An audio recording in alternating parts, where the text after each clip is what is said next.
الحمدللہ رب العالمین والصلاة والسلام علی سید الانبیاء والمرسلین اما بعد فاعوذ باللہ من الشیطان الرجیم بسم اللہ الرحمن الرحیم اللہم صلی علی سیدنا و مولانا محمد وبارک وسلم وصلی علیہ الصلاۃ والسلام علیک یا رسول اللہ الصلاۃ والسلام علیک یا حبیب اللہ الصلاۃ والسلام علیک یا نبی اللہ الصلاۃ والسلام علیک یا نور اللہ الصلاۃ والسلام علیک یا رحمۃ للعالمین وعلى آلك واصحابك یا خاتم النبیین۔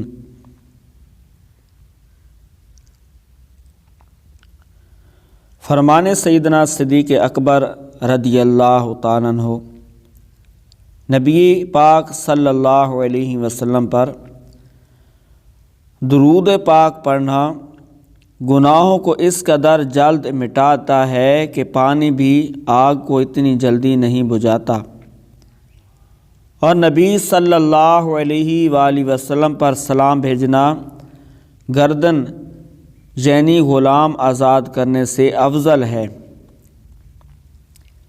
اسلام کا سورج طلوع ہونے سے پہلے زمانہ جاہلیت کے دور میں ایک نیک سیرت تاجر یعنی بزنس مین ملک شام تجارت یعنی بزنس کے لیے گیا۔ وہاں اس نے ایک خواب دیکھا جو بحرہ نامی راہب کو سنایا۔ اس راہب نے پوچھا کہ تم کہاں سے آئے ہو؟ اس تاجر نے جواب دیا، مکہ سے۔ اس نے پھر پوچھا، کون سے قبیلے سے تعلق رکھتے ہو؟ تاجر نے بتایا، قریش سے۔ پوچھا، کیا کرتے ہو؟ کہا، تاجر یعنی میں بزنس مین ہوں۔ وہ راہب کہنے لگا، اگر اللہ پاک نے تمہارے خواب کو سچا فرما دیا تو تمہاری قوم میں ہی ایک نبی مبعوث فرمائے گا یعنی بھیجے گا۔ اس کی زندگی میں تم اس کے وزیر ہوگے اور وصال شریف کے بعد ان کے جانشین ہوگے۔ اس نیک سیرت تاجر نے اپنا یہ خواب اور اس کی تعبیر کسی کو نہ بتائی۔ جب اسلام کا سورج طلوع ہوا، اللہ کریم کے آخری رسول مقبول گلشن رسالت کے مہکتے پھول صلی اللہ علیہ وسلم نے اعلان نبوت فرمایا تو اس تاجر کو ملک شام میں دیکھے جانے والے اس کے خواب اور اس کی تعبیر کا واقعہ بطور دلیل خود ہی ارشاد فرمایا، جسے سنتے ہی وہ نیک سیرت تاجر حضور صلی اللہ علیہ وآلہ وسلم کے گلے لگ گیا اور پیشانی مبارک چومتے ہوئے کہا، میں گواہی دیتا ہوں کہ اللہ کے سوا کوئی عبادت کے لائق نہیں، اور میں اس بات کی گواہی دیتا ہوں کہ آپ اللہ کے سچے رسول ہیں۔ اس نیک سیرت تاجر کا کہنا ہے، اس دن میرے اسلام لانے پر مکہ پاک میں نبی کریم صلی اللہ علیہ وسلم سے زیادہ کوئی خوش نہ تھا۔ اے عاشقان صحابہ و اہل بیت، کیا آپ جانتے ہیں کہ یہ نیک سیرت تاجر کون تھے؟ جی ہاں، یہ مسلمانوں کے پہلے خلیفہ، سب سے بڑے متقی، پرہیزگار، جنتی، ابن جنتی صحابی، ابن جنتی، یار غار، یار مزار، ابو بکر صدیق رضی اللہ تعالیٰ عنہ تھے۔ حضرت سیدنا ابو بکر صدیق رضی اللہ تعالیٰ عنہ نے ایک خواب دیکھا کہ مکہ پاک میں ایک چاند نازل ہوا۔ دیکھتے ہی دیکھتے وہ چاند پھٹ گیا اور اس کے ٹکڑے مکہ پاک کے ہر گھر میں داخل ہو گئے۔ پھر چاند کے ٹکڑے اکٹھے ہو گئے۔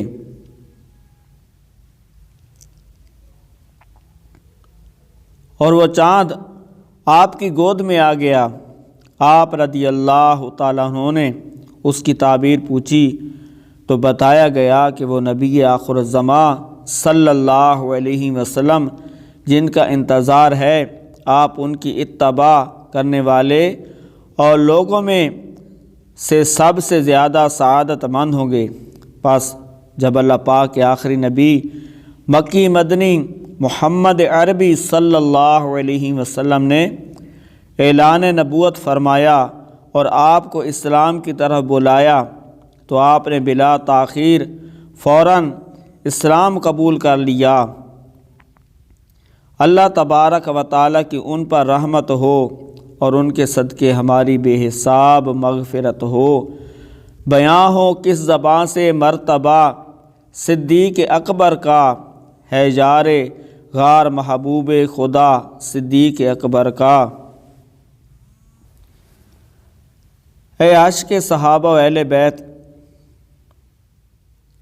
مسلمانوں کے پہلے خلیفہ امیر المومنین حضرت سیدنا صدیق اکبر رضی اللہ تعالیٰ عنہ کا نام مبارک عبداللہ، کنیت ابو بکر اور صدیق و عتیق، القابات میں صدیق کا معنی ہے بہت زیادہ سچا۔ آپ رضی اللہ تعالیٰ عنہ زمانہ جاہلیت ہی میں اس لقب سے مشہور ہو گئے تھے کیونکہ ہمیشہ سچ ہی بولتے تھے۔ اور عتیق کا معنی ہے آزاد۔ اللہ پاک کی عطا سے غیب کی خبریں دینے والے پیارے پیارے آقا صلی اللہ علیہ وآلہ وسلم نے آپ کو خوشخبری دیتے ہوئے ارشاد فرمایا، یعنی تم دوزخ کی آگ سے آزاد ہو، اس لیے آپ کا لقب عتیق ہوا۔ آپ رضی اللہ تعالیٰ عنہ قریشی ہیں اور ساتویں پشت میں شجرہ نسب رسول اللہ صلی اللہ علیہ وآلہ وسلم کے خاندانی شجرے سے مل جاتا ہے۔ آپ رضی اللہ تعالیٰ عنہ جس سال نامراد ابراہ بادشاہ ہاتھیوں کے لشکر کے ہمراہ کعبہ مشرفہ پر حملہ آور ہوا، اس کے تقریباً 2.5 سال بعد مکہ شریف میں پیدا ہوئے۔ الہی رحم فرما خادم صدیق اکبر ہوں، الہی رحم فرما خادم صدیق اکبر ہوں، تیری رحمت کے صدقے واسطہ صدیق اکبر کا۔ مسلمانوں کی پیاری پیاری امی جان حضرت بی بی عائشہ صدیقہ طیبہ طاہرہ عابدہ رضی اللہ تعالیٰ عنہ سے پوچھا گیا، حضرت ابو بکر صدیق رضی اللہ تعالیٰ عنہ کا حلیہ مبارک کیسا تھا؟ فرمایا، آپ کا رنگ سفید، جسم کمزور اور رخسار کم گوشت والے تھے، کمر کی جانب سے تہبند کو مضبوطی سے باندھا کرتے تھے تاکہ لٹکنے سے محفوظ رہے۔ آپ کے چہرہ مبارک کی رگیں واضح نظر آتی تھیں، اس طرح ہتھیلیوں کی پچھلی رگیں بھی صاف نظر آتی تھیں۔ بہتری جس پر کرے فخر وہ بہتر صدیق، سروری جس پر کرے ناز وہ سرور صدیق ہے۔ فضائل و مراتب یعنی مرتبوں کے اعتبار سے مسئلہ کے حق اہل سنت و جماعت کے نزدیک ترتیب بیان کرتے ہوئے حضرت علامہ مولانا مفتی محمد امجد علی اعظمی رحمۃ اللہ علیہ فرماتے ہیں، تمام صحابہ کرام اعلیٰ و اعلیٰ اور ان میں اعلیٰ سب سے جنتی ہیں، اور بعد رسول تمام مخلوقات الہیہ انس و جن و ملکوت یعنی انسان و جنوں اور فرشتوں سے افضل صدیق اکبر ہیں، پھر عمر فاروق اعظم، پھر عثمان غنی، پھر مولا علی رضی اللہ تعالیٰ عنہ ہیں۔ خلفائے اربعہ راشدین یعنی 4 خلفائے راشدین کے بعد بقیہ 10 مبشرہ حضرات حسنین، اصحاب بدر، اصحاب بیت رضوان علیہم رضوان کے لیے افضلیت ہے، اور سب یہ تمام صحابہ قطعی جنتی ہیں۔ افضل کے معنی ہے کہ اللہ پاک یہاں زیادہ عزت و منزلت والا ہو، اسی کو کثرت سے ثواب سے بھی تعبیر کرتے ہیں۔ مصطفیٰ کے سب صحابہ جنتی ہیں، بے شک ہر صحابی نبی جنتی ہے۔ اے اشکان صحابہ و اہل بیت، مسلمانوں کے پہلے خلیفہ صحابی ابن صحابی جنتی ابن جنتی حضرت ابوبکر صدیق رضی اللہ تعالیٰ عنہ کی شان و عظمت کے کیا کہنے۔ آپ کے فضائل آسمان کے تاروں، زمین کے ذروں کی طرح بے شمار ہیں۔ آپ رضی اللہ تعالیٰ عنہ کے فضائل قرآن کریم میں بیان کیے گئے۔ مصطفیٰ جان رحمت صلی اللہ علیہ وسلم نے آپ کی فضیلت بیان فرمائی، بلکہ فرشتوں کے سردار حضرت جبرائیل علیہ السلام بھی صدیق اکبر رضی اللہ تعالیٰ عنہ سے پیار کرتے ہیں۔ اللہ پاک قرآن پاک میں پارہ 30 سورۃ اللیل آیت نمبر 17 تا 21 میں ارشاد فرماتا ہے، ترجمہ کنز الایمان، اور بہت جلد اس سے دور رکھا جائے گا جو سب سے بڑا پرہیزگار، اور کسی کا اس پر کچھ احسان نہیں جس کا بدلہ دیا جائے۔